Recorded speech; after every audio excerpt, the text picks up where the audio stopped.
శ్రీరామ రామ రామేతి రమే రామే మనోరమే సహస్రనామ తత్తుల్యం శ్రీరామనామవరాననే.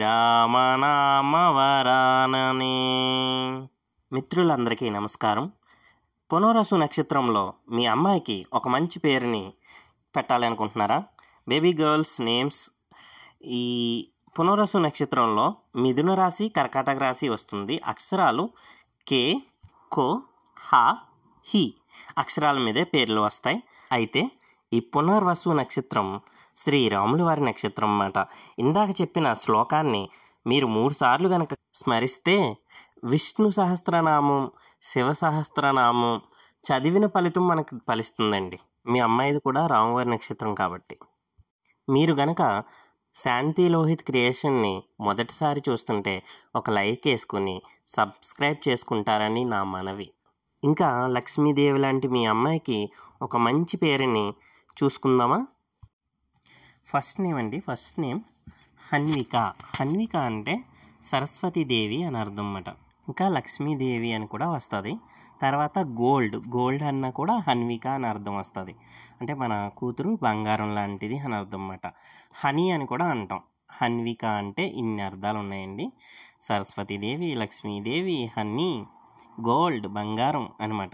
Next name Himavati. Himavati అన్న లక్ష్మీదేవి, పార్వతీదేవి ఇలా అర్థాలు వస్తాయన్నమాట. తర్వాత హరుణి అంటే శ్రీహరి అండి. ఆ విష్ణుమూర్తిని కొలిచే వాళ్ళందరూ కూడా హరుణి అని పెట్టుకోవచ్చు అన్నమాట. ఆ శ్రీహరి అని అర్థం అన్నమాట. మరియు లేడీ అండి, అంటే జింక. నెక్స్ట్ నేమ్ అస్మిత అంటే ఎప్పుడూ నవ్వుతూ ఉండే మొహం, అంటే ఎప్పుడు కలకల్లాడుతున్న మొహం కలిగిన అమ్మాయి అని అర్థం అన్నమాట. అస్మిత. హర్షశ్రీ అంటే ఆనందం అండి, ఎప్పుడు ఆనందంగా ఉంటూ సంపద ఇచ్చే అమ్మాయి అన్నమాట. హర్షశ్రీ అని వస్తుంది. నెక్స్ట్ పేరు హారిక అంటే లక్ష్మీదేవి అమ్మవారు. కేశవి అంటే రాధమ్మ మరో పేరు.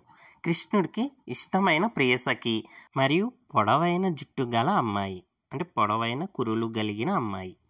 హన్విత అంటే సంతోషంగా ఉండే అమ్మాయి. హన్విత. కోహిల అంటే మధురమైన గొంతు గల అమ్మాయి అని అర్థం. ఈ హన్విత కూడా చాలా బాగుంది కదండి. తర్వాత హితిక అంటే శివయ్య అని అర్థం అండి. శుభోదయం అని కూడా వస్తుంది. మీలో ఎవరైనా శివభక్తులు ఉంటే హితిక అని పెట్టుకుంటే శివుని పేరు పెట్టుకున్నట్టే. నెక్స్ట్ నేమ్ కేదేశ్వరి అంటే కేదార్నాథుల్లో ఉన్న ఈశ్వర అని అర్థం అన్నమాట. కేదార్నాథ్ అంటే హిమాలయాల్లో ఉంటుంది కదండి, మీకు అందరికీ తెలుసు కదా. నెక్స్ట్ నేమ్ హంసిక అంటే సరస్వతీదేవి అమ్మవారి పేరండి. హంసవేణి అని పెట్టుకున్న సరస్వతీదేవి పేరు పెట్టుకున్నట్టు అన్నమాట. హంసనందిని అంటే ఒక రాగం పేరు మాట అది. మరియు హంస కూతురు అంటే నిర్మలమైన మనసు నుండి వచ్చినది అని అర్థం కూడా వస్తుంది. స్వచ్ఛమైన మనసు కలిగినది అని అర్థం అన్నమాట హంసనందిని అంటే. అంతేకాకుండా ఇంకో పేరు కూడా ఉంది, హంసమాల అని కూడా పెట్టుకోవచ్చు. తర్వాత పేరు హస్త్రి అంటే లక్ష్మీదేవి అని అర్థం వస్తుంది. హర్షిక ఇలా ఏది పెట్టుకున్నా సరే ఆనందంగా నవ్వుతూ ఉండే అమ్మాయి, ఎప్పుడు నవ్వుతూ ఉంటుంది అన్నమాట. హర్షిక అని ఏ పేర్లు పెట్టుకున్నా సరే. ఇంకోటి ఏంటి అంటే మనం పేర్ల ఏ పేరైనా సరేనండి, మనం పెట్టుకున్నప్పుడు అర్థం అనేది చాలా మంచిగా ఉన్నప్పుడు, అంటే పేరు బలం అనేది ఖచ్చితంగా ఆ పాపకు ఖచ్చితంగా ఉంటుంది అన్నమాట. మనం నక్షత్రం చూసే పేరుని ఎందుకు పెట్టుకుంటాం? ఆ నక్షత్రానికి తగ్గట్టు పేరు ఉండాలి. ఆ పేరు బలం అనేది అమ్మాయి మనకి ఎవరికైతే పెట్టుకుంటామో ఆ అమ్మాయి మీద ఖచ్చితంగా ప్రభావం చూపుతుంది. మనందరం దేవుడి పేర్లు ఎక్కువగా వచ్చేలాగా మన పిల్లలకి ఎందుకు పెట్టుకుంటాము అంటే ఆ భగవంతుని నామం ప్రతి క్షణం మనం స్మరించడానికి ఆ భగవంతుడి పేరు పిల్లలకి పెట్టుకుంటాం అన్నమాట. అంటే ఇప్పుడు హిమగౌరి అని పెట్టాము అంటే పార్వతీదేవిని స్మరిస్తున్నట్టే. హరిహరని అని పెట్టామంటే ఆ విష్ణుమూర్తిని, ఆ శివుణ్ణి ప్రతి క్షణం స్మరిస్తున్నట్టే మనం అలామాట. నెక్స్ట్ హరిప్రియ అంటే లక్ష్మీదేవి. అంతేకాకుండా మనం శ్రీహరి భక్తులు ఉంటారు కదా, శ్రీహరిని ఇష్టపడేవారు అని కూడా అర్థం వస్తుంది. హస్తిని అంటే ఏనుగంత బలం గల అమ్మాయి అని అర్థం. మరియు మనం ఏనుగులో ఎవరిని చూసుకుంటాం? వినాయకుడిని చూసుకుంటాం. అది వినాయకుడు అని కూడా వస్తుంది, అంటే గణేష్ మహారాజ్ అని కూడా వస్తుంది అస్థిని అంటే. ఆ తర్వాత హర్షిణి. హర్షిణి అంటే ఆనందంగా సంతోషంగా ఉండే అమ్మాయి అని అర్థం. నెక్స్ట్ కోవిద. కోవిద అంటే తియ్యని పాలు వలె ఉండే అమ్మాయి, అంటే చాలా స్వచ్ఛంగా ఉంటుంది అని అర్థం అన్నమాట. అంతేకాకుండా చాలా స్వీట్గా ఉంటుంది. హిమాక్షి. హిమాక్షి అంటే అందమైన కన్నులు గల అమ్మాయి. అందమైన కన్నులు గల అమ్మాయిని హిమాక్షి అనుకోవచ్చు. Next name Hamsavathi. హంసవతి అంటే ఆ దుర్గామాత అమ్మవారి పేరు వెంట హంసవతి. ఇషా. ఇషా అంటే ఆకర్షణ గల అమ్మాయి, అంటే అందమైన అమ్మాయి. Next name Harshasri. హర్షశ్రీ అంటే ఎప్పుడు ఆనందంగా ఉండే అమ్మాయి. తర్వాత హిమవర్షిణి. హిమవర్షిణి అనొచ్చు, హిమవర్షిక, రెండిట్లో ఏదైనా సరే. మంచు వర్షం అన్నమాట. మంచు వర్షం కురిస్తే మనకి చాలా చాలా బాగుంటుంది కదండి చూడడానికి. ఆ ఫీలింగ్ వెదర్ భలే ఉంటుంది కదా. మన అమ్మాయి పేరు కూడా అంత బాగుంటుంది అని అర్థం అన్నమాట. హిమవర్షిని, హిమవర్షిక. కౌనిక. కౌనిక అంటే కోకిలమ్మ లాంటి గొంతు గల అమ్మాయి. హంసవల్లి. హంసలేఖ, రెండిట్లో ఏది రాసినా హంసల అందమైన తెలివితేటలు గల అమ్మాయి. తెలివితేటలు ఉన్న అందంగా ఉన్న అమ్మాయి అని అర్థం. కౌనిక అంటే కోకిల అని కూడా వస్తుంది. మనం కోకిల అని కూడా పెట్టుకోవచ్చు పేరుని. హరిత. హరిత అంటే శ్రీహరి పక్కనే ఉండే దేవత, లక్ష్మీదేవి అండి. హరిత అంటే లక్ష్మీదేవి అని వస్తుంది. హిమని. హిమని అన్న పార్వతీదేవి మరియు బంగారం నుండి వచ్చినది. బంగారం నుండి వచ్చినవి అంటే ఇప్పుడు బంగారంతో మనం చేసే వస్తువులు అనమాట. హరిత లక్ష్మీదేవి అని అర్థం వస్తుంది. హిమని పార్వతీదేవి, రెండు కూడా మంచి పేర్లు. ఇప్పుడు నేను చెప్పే ఈ సమాచారం అంతా మీ అందరికీ నచ్చుతుంది కదండి. పేర్లన్నీ బాగుంటున్నాయి కదండి. ఇలా బాగున్నట్లయితే ఒక లైక్ చేయరా వీడియో లైక్ చేసి సబ్స్క్రైబ్ చేయరా. ఇంకా ఎలాంటి వీడియోలు చేయడానికి నాకు కొంచెం బూస్టింగ్ ఇవ్వండి చాలు. తర్వాత పేరు హర్దిని. హర్దిని అంటే హృదయానికి దగ్గరగా ఉండే అమ్మాయి, అంటే అందరి మనసులని గెలుచుకునే అమ్మాయి అన్నమాట. కోయల్. కోయల్ అంటే కోకిలమ్మ అని అర్థం వస్తుంది. హర్షాలి. హర్షాలి అంటే ఎప్పుడు ఆనందంగా ఉండే అమ్మాయి అన్నమాట, హర్షాలి. హవీనా. హవీనా అంటే సురక్షితంగా ఉండే అమ్మాయి. పేరు బలం అమ్మాయి మీద ప్రభావం చూపుతుంది అంటున్నాను కదండి. హవీనా. హవీనా అంటే అందరూ ఆశీర్వదిస్తున్నట్టు. సురక్షితంగా ఉండాలి అంటే సేఫ్టీగా ఉండాలి అని అర్థం అన్నమాట. హిమబిందు. హిమబిందు అంటే మంచు బిందువులు అని అర్థం వస్తుంది. హిమబిందు. హితు. హితు అంటే అందరూ మంచి జరగాలని కోరుకునే వాళ్ళు అన్నమాట. హితు.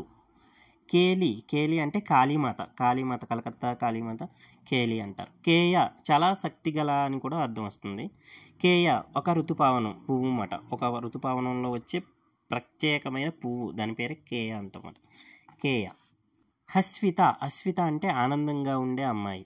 హిరణ్మయ. హిరణ్మయ అంటే బంగారం లాంటి అమ్మాయి. హనాలి. హనాలి అంటే దయగా ఉండి అనుగ్రహం, దాతృత్వం గల అమ్మాయి. అమ్మాయి అని ఎందుకు పెడుతున్నానంటే మనం అమ్మాయిలకి పేర్లు పెడుతున్నాం కదండి, అందుకే అమ్మాయి అని అంటున్నాను.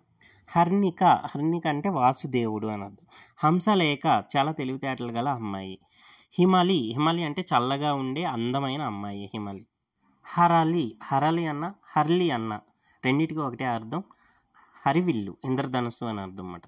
హయాతి అంటే ప్రేమగా ఉండే అమ్మాయి. ప్రేమగా ఉంటుంది అన్నమాట. లైఫ్ అని కూడా, జీవితం అని కూడా వస్తుంది హరలి అండి. హరదీపిక. హరదీపిక అంటే దైవం ముందు పెట్టే ద్వీపం, దైవ ద్వీపం అని కూడా అంటాం. హస్తి. హస్తి అంటే చాలా గొప్పది, చాలా విలువైంది. మన అమ్మాయి ఎప్పుడు మనకి చాలా విలువైంది కదండి. కోముది. కోముది అంటే చంద్రుని వెలుగు అని అర్థం. హిమశ్రీ. హిమశ్రీ అంటే తెల్లని కిరణాలు లేదా చల్లగా ఉండేది అని అర్థం. హర్షిత. హర్షిత అంటే వెలుగు మరియు ఆనందం. మన ఇంట్లో ఆనందాన్ని, వెలుగుని తీసుకొచ్చిన అమ్మాయి అన్నమాట హర్షిత. హాసిని. హాసిని అంటే అందమైన సంతోషం గల నవ్వుతూ ఉండే అమ్మాయి. కోశిక. కోశిక లేదా కోశిత, కోశిక ఏదైనా పెట్టుకోవచ్చు. గొప్ప నది పేరండి ఇది, ఒక నది పేరు కోశిక. హిషిత. హిషిత అంటే అద్భుతం మరియు గొప్పతనం. కేతిక అంటే మల్లెపువ్వు లాంటి అమ్మాయి అన్నమాట కేతిక. హద్విత. హద్విత అంటే దేవుడిచ్చిన వరం మరియు అంతులేనిది, అంటే మన ఇష్టమైన దైవాన్ని కోరుకున్నప్పుడు ఇచ్చిన వరం లాంటిది అన్నమాట. హరిగంగ అంటే విష్ణుమూర్తి భార్య పేరండి హరిగంగ. హరిజ. హరిజ అంటే అందమైన కురులు గల అమ్మాయి. అంటే మీ అమ్మాయికి ఇంకెప్పుడు జుట్టు చాలా పొడుగ్గా అందంగా ఉంటుందన్నమాట. హనిత హనిత అంటే దయ దాతృత్వం గల అమ్మాయి మరియు అంశం మీద ఉండేవారు అని. అంశం మీద ఎవరు ఉంటారండి? లక్ష్మీదేవి, సరస్వతీదేవి ఇలా మాట పేర్లు. హవింత హవిత దుర్గామాత అమ్మవారి పేరు హవిత. తర్వాత బంధాల మధ్య వారధి అంటే బంధుత్వాలను కలపడానికే పుట్టింది అని అర్థం అన్నమాట. హవిత మంచి పేరు. కోకిల రాణి, కోకిల వాణి అంటే కోకిలమ్మ లాంటి అందమైన గొంతు అంటే వాయిస్, మంచి వాయిస్ అనమాట. హవ్య హవ్య అంటే ప్రార్థించటం మరియు వేడుకొనటం. కోమలి కోమలి అంటే ప్రేమగా దయగా బాధ్యతతో ఉండే అమ్మాయి. హవ్య కోమలి మంచి పేర్లు. కెవిక కెవిక అంటే అందమైన మరియు ఫ్లవర్, మంచి ఫ్లవర్ అని. హిరణ్య హిరణ్య అంటే ధనం బంగారం లాంటి అమ్మాయి అని కూడా అర్థం వస్తుంది. ధనం మాట హిరణ్య అంటే. హరిణి హరిణి అంటే లక్ష్మీదేవత అని అర్థం. హితిశ్రీ హితిశ్రీ అన్న లక్ష్మీదేవత మరియు మంచి కోరుకునే అమ్మాయి అని అర్థం అన్నమాట. హితిశ్రీ హరిణి కూడా మంచి పేర్లండి, చాలా బాగుంటాయి. ఈ పేర్లన్నీ మీ అందరికీ నచ్చినాయి అనుకుంటున్నాను. నచ్చితే లైక్ చేయండి. మీ ఫ్రెండ్స్ ఎవరికైనా కావాలనుకున్న వాళ్ళకి, పిల్లలు ఉన్న వాళ్ళకి షేర్ చేయండి. ఏమైనా అడగాలనుకున్నా చెప్పాలన్నా కామెంట్ చేయండి. సబ్స్క్రైబ్ చేసుకోవటం మాత్రం మర్చిపోకండి. Please subscribe.